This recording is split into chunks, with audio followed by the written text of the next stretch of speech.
Welcome to the Bethel Assembly Sermon Podcast. We're so glad you're taking a minute to listen, and we pray this message from our pastors will be a blessing on your life this week. If you've got your Bibles, Habakkuk chapter 2. Nope, we're going to go through the whole book of Habakkuk real quick. I've tried really hard not to preach Habakkuk chapter 2 every year because it's one of my favorites at the beginning of the year, but I noticed something this year I never noticed before. I went and read the whole book because I wanted to see what the context of my favorite part, to write it down and know that it's coming. I love that part. It's been a message for me that has helped me stay consistent when I don't see things happening like I want them to. And you're probably a lot like me. There's a lot in our life that we wanted to see happen that ain't come to pass yet. Habakkuk opens up, the oracle that Habakkuk the prophet saw, he opens up with a complaint. He says, "O Lord, how long shall I cry for help? And you will not hear. Or cry to you violence and you still not save? Why do you make me see iniquity? Why do you idly look at wrong? Destruction and violence are before me. Strife and contention arise. So the law is paralyzed and justice never goes forth. For the wicked surround the righteous. So justice goes forth perverted." Habakkuk enters prayer with God in this moment, and he says to them, "How long will you allow injustice to reign?" Now, when I read that, knowing how prideful most of the Jewish people were, I immediately began to think that he was talking about other people. But if you read further, you find out that he's actually talking about the people of God. He's saying, how long will you allow injustice to happen among your own nation? Israel is perverted. The leadership is corrupt. He says, how long will you allow this to happen? How can you, everybody else in the nation's fine, living the way they are. They're happy. They don't need God. They don't need His law. They don't need to live a righteous life. They're happy with the absence of the justice of God. They're okay. But yet Habakkuk recognizes that there's something wrong, and either the people are corrupt or God must be, or He must not exist at all. And so he goes and he prays, but the first thing that happens is he hears from the Lord. So he knows God's real. But then the question is, God, if you're real, how can you let such injustice happen? How can you let fires decimate? How can you let floods destroy? How can you let there be homeless? How can you let so many horrific things right beside us take place? How can you allow these atrocities to take place? And it seems like you're doing nothing. The rich get richer. Every time something happens in the world, the rich keep getting richer and the poor keep getting poorer. And the middle keep getting middler. And he just says to God, like, what are you waiting on? Like, did we misunderstand? Are you okay with this? And God's response beyond that is he says, hey, I'm up to something. You're going to have to be patient. I'm going to fix it.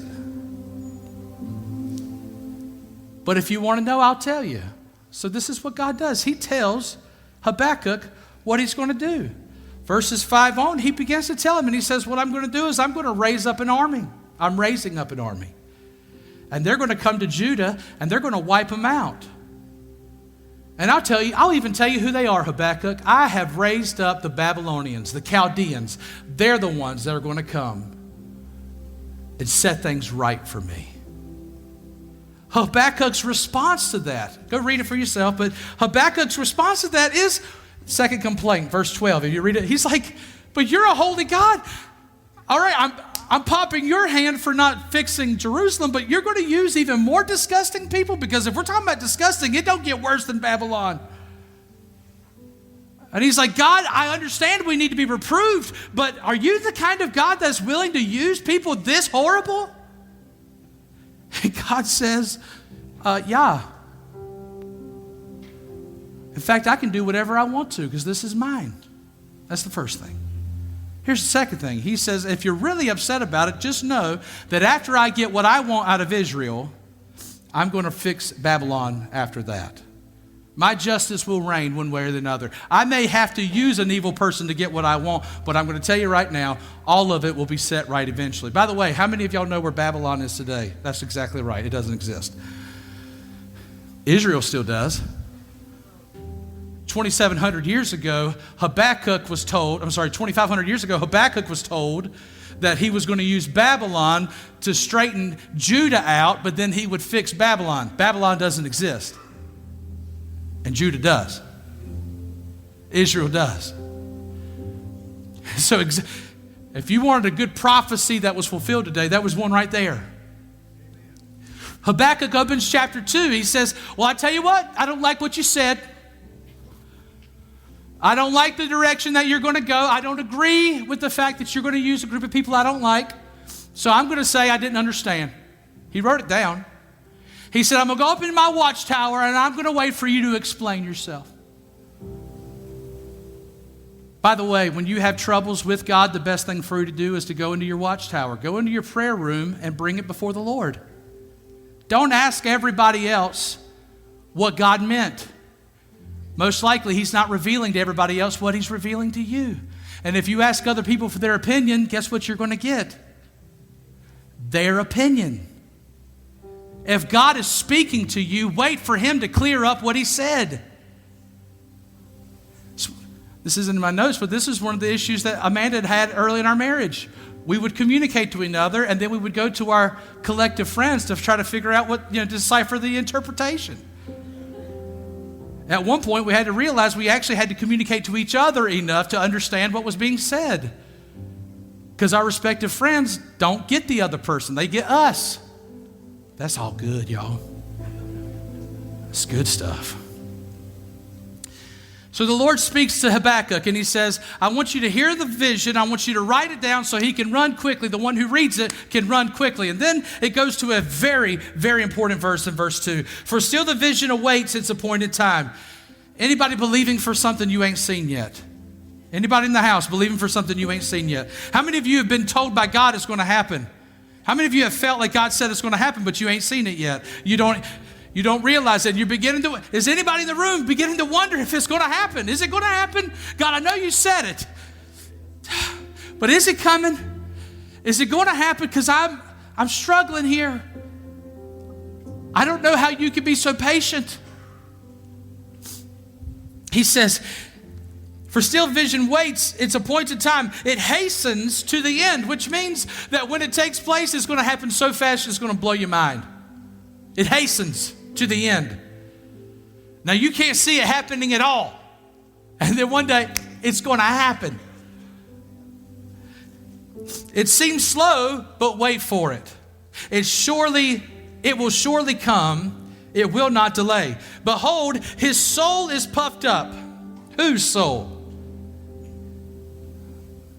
Those who cannot wait.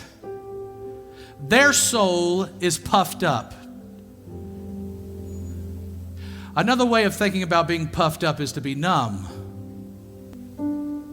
You've got all these other feelings in there to make sure you don't have the real feelings. It's really an issue of pride.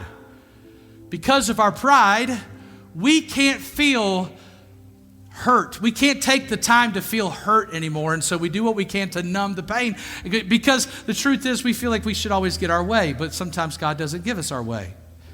And even if he does, he waits a lot longer than I want to sometimes. And so what he says is, those that are puffed up, those who have pride, their souls are not upright.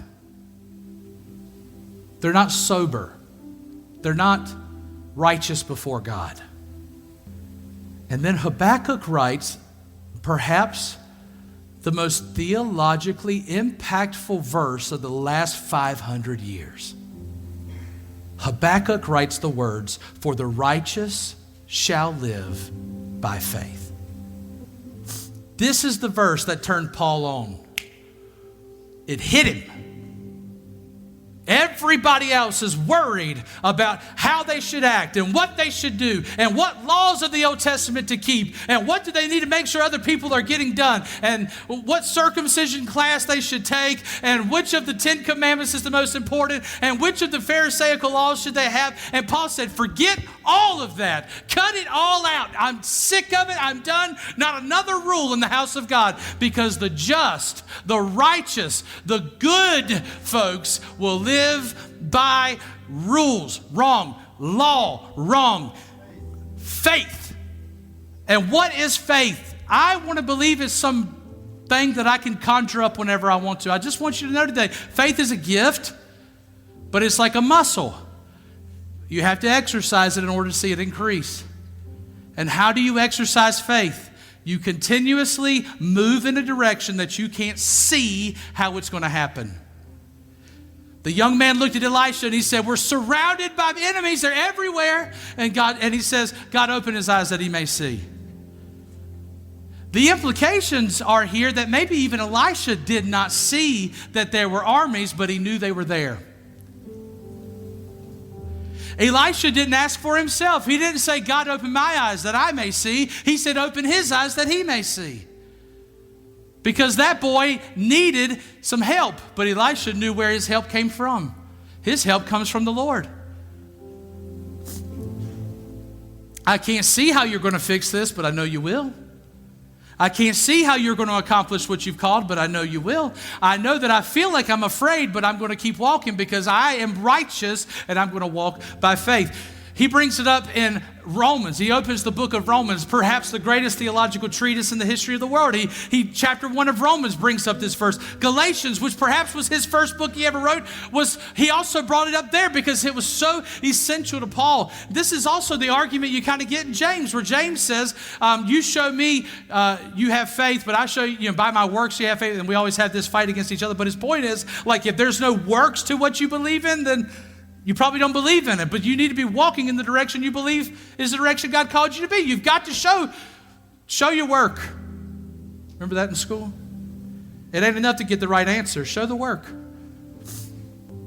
Moreover, wine is a traitor, an arrogant man who is never at rest. His greed is as wide as Sheol, like death. He has never enough. He gathers for himself all nations and collects his own peoples. What is that talking about? All these people who are numbing themselves with alcohol or with drugs or with greed of money and all these things, power, they keep numbing themselves. When I'm telling you, Habakkuk, stay sober. I'm bringing it to pass, but just because you can't see it doesn't mean that it's not coming.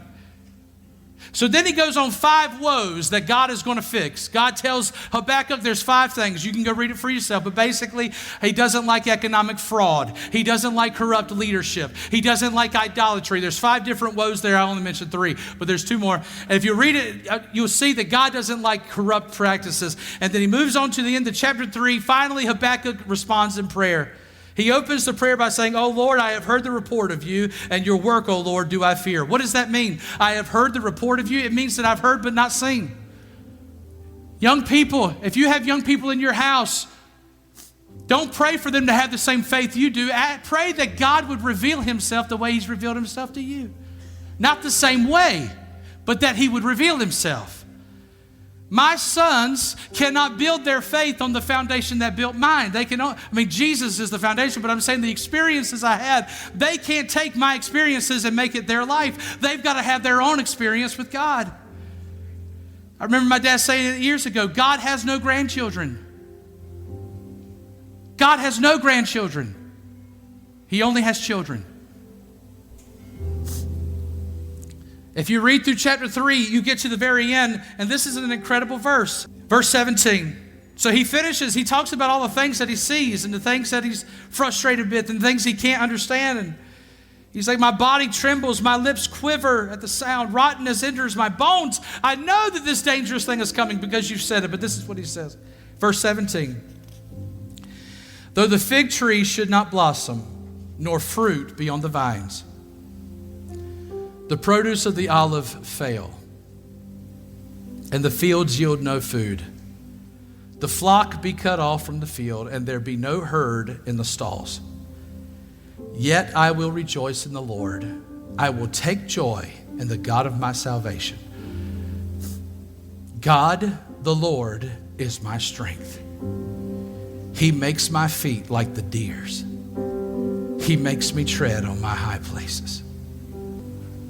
Do you ever get exhausted in your spirit? Do you ever have a voice in your head that says, hey, it's not that big of a deal. Take a few months off of this whole faith shtick.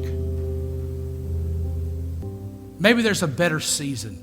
Maybe it'll get better later. Maybe there's a better season coming. But not yet. But not yet. Maybe there's a better time coming, but not yet. It's in that moment you need to realize you're being spoken to by the devil. And you need to say back to whatever spirit, either say it to God in confirmation or say it to the devil, because if you resist him, he'll flee. But if you'll say this out loud, though I see no fruit on the fig tree, though my farm may be bare, I will rejoice in the Lord, and I will walk in joy. I've come too far to go back to where I was. I've come too far to quit where I am. I'm going to keep walking. Even though I can't see the fruit of what I'm doing, I'm going to stay faithful, because the righteous live by faith, not by fruit. The righteous live by faith. It is the faithfulness of God. It is the faithfulness of his people that help people recognize who we are in him. By faith I will walk. Come on, worship team. By faith I will walk. It is the faithfulness of my life that helps people to recognize that I'm his boy. Not my fruit. But we want fruit. We want to see a fruitful ministry. We want to give to a fruitful ministry. Can I just tell you where your gift ought to go is to be faithful. Don't sit back and think to yourself, I don't know if I like what's happening around here. No. Be faithful. I'm going to give because it's my responsibility. That's what my Father does. My Father is a giver, so I'm going to give. Many of us in this house right now, you say to yourself, like, I don't know if I like what's being done. I don't know if I feel tired. I just feel tired right now. I'm going to take a few weeks off of this whole thing, and I'm going to tell you it's in that moment that the devil is winning. Because Paul will tell us at the end of the same book he uses, the righteous shall live by faith. At the end of it, chapter 6, verse 9. I learned this in Bible quiz growing up. I can quote it to you. It says, do not be weary in well-doing, for in due season you will reap if you faint not. I just wish we knew when the season was going to change. I just wish I knew what harvest season was. But I'll tell you right now, harvest season is the reason you don't see the harvest is because you gave up. Do not be weary in well-doing, for in due season you will reap. It's coming. I wish the verse ended right there. Don't all of us? But it doesn't. There's just a couple, three more words. If you don't faint. And we always think like, oh, faint. It doesn't mean your body gives up. It means your soul gives up. Whenever you say to yourself, I got too much going on right now, I'm going to take a break. And when I get to the other side of this, I'll pick it back up. It is in that moment that the life of whatever God's been breathing, it's in that moment that everything hangs in the balance. When you're ready to quit, that's the moment. That's the moment. That's the moment. And if you take your eyes off the prize, you're going to miss it. You know what? It may come to pass and you don't even see it. I've seen it happen thousands of times where somebody will pray that somebody will get saved. And finally, that person will come to church. They'll give their life to the Lord, and then they'll let some pathetic, petty little thing get on their nerves, and then that person backs out of church, and it brings the whole family out. I know you've seen it too. Some of the people that were most fervent and faithful, begging God for a miracle, the moment they got it, they turned their back on God because they didn't care to see the full promised land. When it got tough, they quit.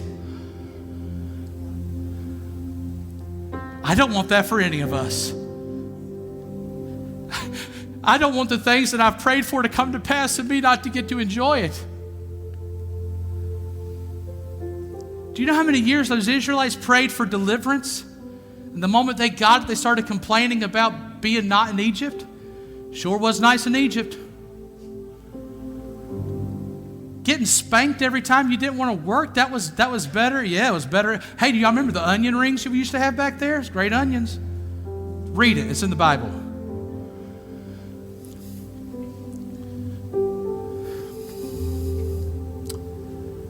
So God, we've got decades and decades and decades of years.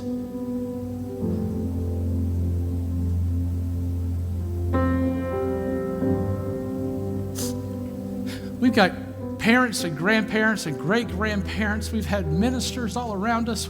We've had so many pictures of what faithfulness looks like. We've had so many people tell us not to give up. May I not give up in my day. May I stand firm in my day. May I keep praising. And then when the moment it seems like it's coming to pass, may I not lose hope. May I not lose the strength it takes to see it all come to pass.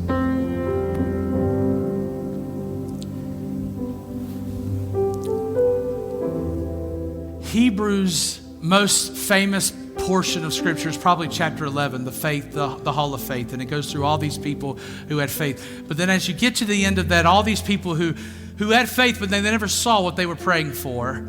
It gets to chapter 12. It's some of the most favorite verses, but Hebrews chapter 12, verse 1. I want to read this to you. Therefore, since we are surrounded by so great a cloud of witnesses.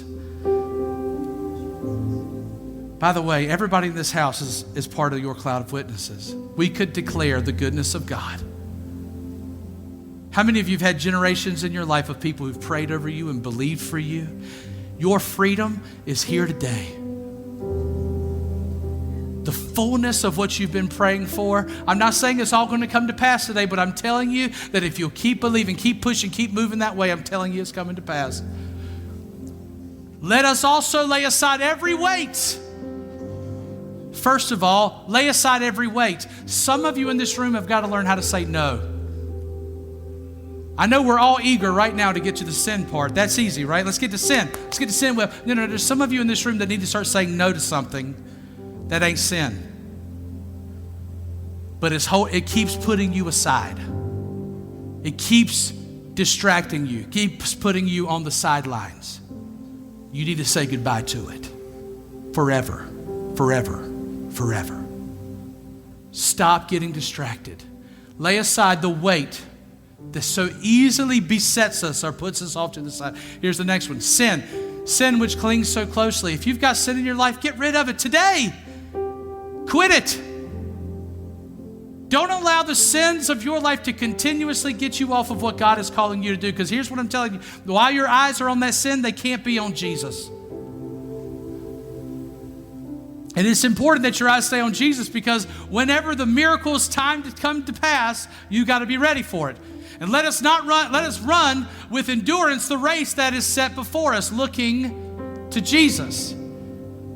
All right, so here's a couple of points, and then we're going to pray. We're going to sing.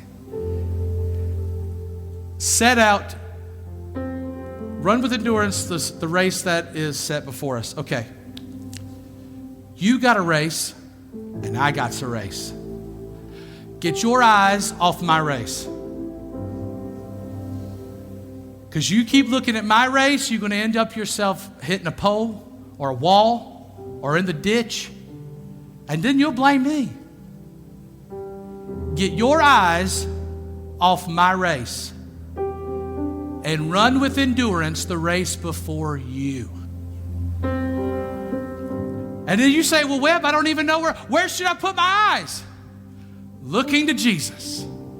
The founder, he's the one who started the race. The perfecter, he's the one who's fixing the race. The founder and perfecter of our faith. If you will be people of faith and keep your eyes on your own race, you will keep your eyes on Jesus all the way. Nothing else distracts you. Your eyes are on Jesus the whole way. I can guarantee you're going to see more of the hand of God moving in your life than not. Jesus, who for the joy that was set before him endured the cross.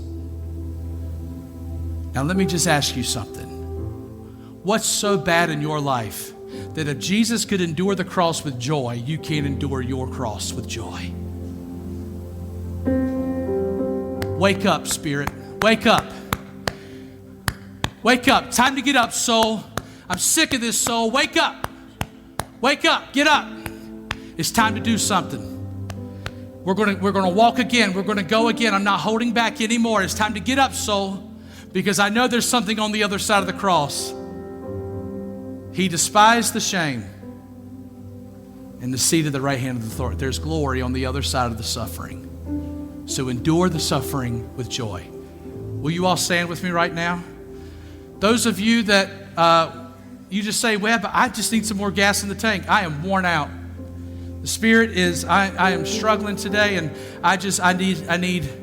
I need more of the Lord today. I need gas in my tank. There's nothing wrong. Maybe there's nothing wrong with you spiritually. Understand if you respond here, it's not saying you've got the sin. I'm just saying you need something from the Lord today. You've been worn out, and I want to invite you right now to come to this altar. I want you to come pray. Let's go. If you want to move, if you want someone to pray with you, I want you to come to this altar. If the prayer team will come and join anybody who wants to be here, I want you to move right now. If there's anybody in this house that needs the touch from the Lord, I want you to move right now. It needs a touch from the Lord. Something in this message reminded you that you're not going to give up. Thank you for joining the Bethel Assembly Sermon Podcast. For more information on our ministry, visit our website at askewvilleassembly.com.